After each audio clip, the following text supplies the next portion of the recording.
Tertiaire franciscaine, ça veut dire, je vais parler des franciscains alors, parce que pour parler des tertiaires franciscains, il faut commencer par Saint-François, et puis Sainte-Claire, et puis les tertiaires.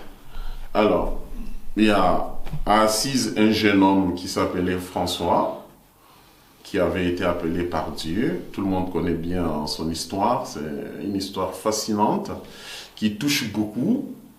Et quand il a commencé sa vie, des conversions bien sûr, à la suite du Christ, vivre le Saint Évangile, il y avait beaucoup de frères qui l'avaient suivi.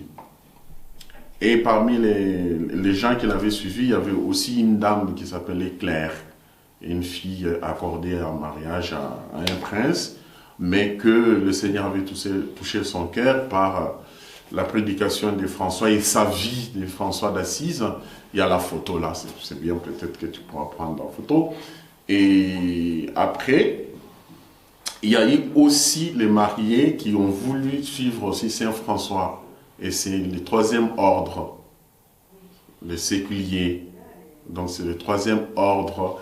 Donc c'était des personnes mariées qui ont suivi aussi Saint François, qui ont voulu vivre la vie de Saint François. Voilà. Donc il y a le premier ordre, c'est l'ordre des frères mineurs. Le deuxième ordre, c'est des clarisses. Et puis le troisième, c'est les tertiaires. Et dans les tertiaires, il y a les tertiaires irréguliers et réguliers. Donc irréguliers sont des sœurs, par exemple, des frères franciscains, des autres congrégations, mais qui portent les noms des frères franciscains, qui suivent la vie de François, la règle franciscaine. Et les irréguliers sont des mariés qui vivent dans le monde, oui, mais qui sont des franciscains.